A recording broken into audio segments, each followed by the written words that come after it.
Hi hello friends, అందరూ ఎలా ఉన్నారు? నేనండి మీ హాసినిని.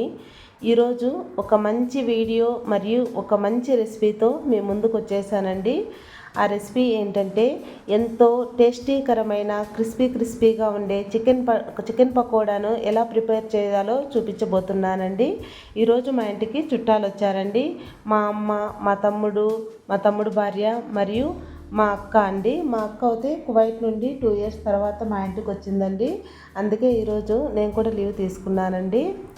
ఇక్కడ ఉన్నాడు కదా, చూడండి అందరూ ఎలా హ్యాపీగా ఉన్నారో. ఇక్కడ ఉన్నాడు కదా మా తమ్ముడు కొడుకు అండి, చాలా క్యూట్గా ఉన్నాడు కదండి. ఎంత బాగున్నాడో చూడండి, నవ్వుకుంటా అలా నవ్విస్తూ ఉంటే ఎంత బాగా నవ్వుతున్నాడో కదండి. చాలా ఎంజాయ్ చేశానండి. ఇదిగో చూడండి, చికెన్ పకోడా చేశాను. అందరూ చికెన్ పకోడా తింటూ చాలా మాటలు చెప్పుకుంటూ కబుర్లు చెప్పుకుంటూ ఎంజాయ్ చేస్తున్నామండి. చికెన్ పకోడాని విత్ నిమ్మరసం మరియు సాస్ కానీ ఏదైనా చట్నీ కానీ లేకపోతే వేడివేడి అన్నం రసంతో నంచుకొని చికెన్ పకోడా వేసుకొని నంచుకొని తింటే కనుక చాలా టేస్టీగా ఉంటుందండి. చాలా బాగుంటుందండి. మా అక్క అయితే కనుక కువైట్ కబుర్లు చెప్తూ ఉందండి. చూడండి, తను చికెన్ పకోడా గురించి ఎక్స్ప్లెయిన్ చేస్తుందనమాట. చాలా క్రిస్పీగా వచ్చిందని అన్నట్టు. వీడియోలోకి వెళ్ళే ముందు నా ఛానల్ని ఎవరైనా సబ్స్క్రైబ్ చేసుకోకపోతే ప్లీజ్ సబ్స్క్రైబ్ చేసుకోండి, ఒక లైక్ చేయండి, ఒక షేర్ చేయండి, ప్లీజ్ మర్చిపోవద్దండి. ఇక వీడియోలోకి వెళ్ళిపోదామండి. ఇలా చికెన్ ముక్కల్ని తీసుకోవాలండి. చికెన్ ముక్కలు ఇలా చిన్న ముక్కలుగా తీసుకొని సపరేట్ చేసుకోవాలి. వీటిని కట్ చేసుకొని చిన్న ముక్కలుగా తీసుకోవాలి. 2-3 సార్లు వాష్ చేసుకొని దీన్ని మ్యాగ్నటైజ్ చేయాలండి. దానికి తగినంత సాల్ట్ తీసుకోవాలండి. 1 కేజీ చికెన్కి ఒక 2 టేబుల్ స్పూన్ల సాల్ట్ అనమాట. దానికి తగ్గట్టుగా సాల్ట్ వేసుకోవాలి. 1/2 టేబుల్ స్పూను పసుపు మరియు అల్లం వెల్లుల్లి పేస్టు మన ఇష్టం అండి. ఇంట్లో ఫ్రెష్గా తయారు చేసుకొని అయినా వేసుకోవచ్చు, లేకపోతే ప్యాకెట్ అయినా వేసుకోవచ్చు. ఫ్రెష్గా చేసుకొని వేసుకుంటే చాలా బాగుంటుంది, కానీ నేను ఈరోజు ప్యాకెట్తే వాడుతున్నానండి. ఇలా అల్లం వెల్లుల్లి పేస్ట్ వేసుకొని దాన్ని బాగా కలుపుకోవాలండి. ఇలా బాగా కలిపితే ముక్కలకి చాలా బాగా అంటుకుంటుందండి. కాబట్టి ఎంత వీలైనంత వరకు ముక్కలకి బాగా పట్టేలాగా ఇలా కలుపుకోవాలండి. ఎంత మ్యాగ్నటైజ్ అవుతే అంత బాగా వస్తుందండి చికెన్ పకోడా. చూడండి, ఇదైతే ప్రీ పౌడర్ మిక్సింగ్ అండి. దీంట్లో అన్నీ కలిపేసే ఉన్నాయి ఆల్రెడీ. కారము, గరం మసాలా, చికెన్ పకోడా మసాలా, ధనియాల పొడి, ఇలా దానికి కావాల్సినవన్నీ ఇంగ్రీడియంట్స్ కలిపే ఉన్నాయండి. ఇది బయట అయినా అవైలబుల్గా దొరుకుతుందండి. చికెన్ పకోడా మసాలాని అడిగితే అయినా ఇస్తారు, లేకపోతే మన ఇంట్లో అయినా ప్రిపేర్ చేసుకోవచ్చండి.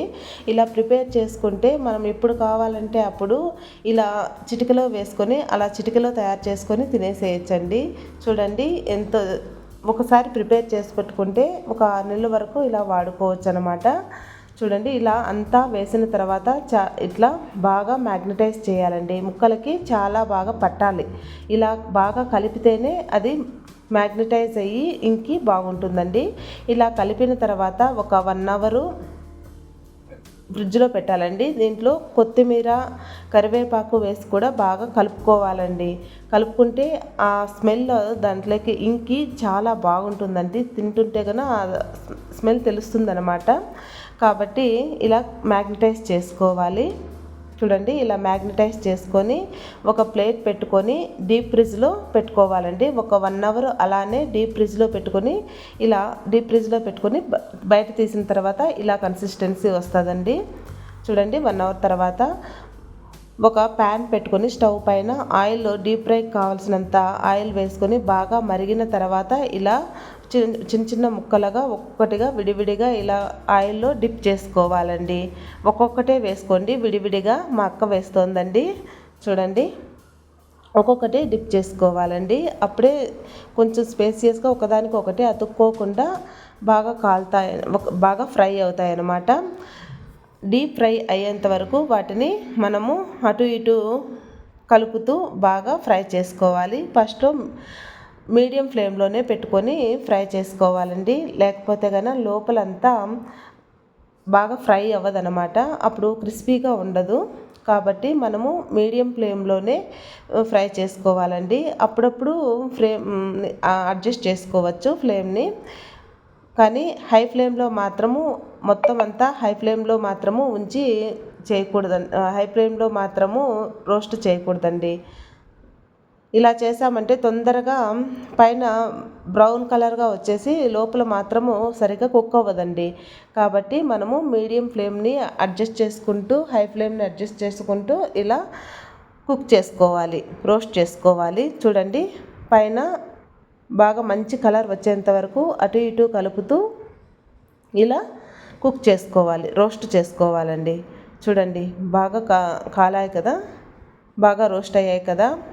గోల్డెన్ బ్రౌన్ కలర్లోకి వచ్చేంత వరకు బాగా తీసుకోవాలి. ఇలా గోల్డెన్ బ్రౌన్ కలర్ వచ్చిన తర్వాత ఒక ప్లేట్లోకి అవంతా తీసుకోవాలండి. చూడండి, మిగతావి కూడా ఇలానే గోల్డెన్ బ్రౌన్ కలర్ వచ్చేంత వరకు కాల్చుకొని ఇలా ఒక ప్లేట్లోకి తీసుకోవాలి అన్నమాట. చూడండి, మనం వేసుకున్నదంతా ఇలా గోల్డెన్ బ్రౌన్ కలర్ వచ్చేంత వరకు వేసుకొని బాగా ఫ్రై అయిన తర్వాత ఒక ప్లేట్లోకి తీసుకోవాలి. ఒక ప్లేట్లోకి తీసుకొని దాంట్లోకి ఒక లెమన్, కొత్తిమీర, ఆనియన్ ఇలా గార్నిష్ చేసుకొని మనం తినేయడమే. అంతే, అయిపోయింది. బాయ్ అండి.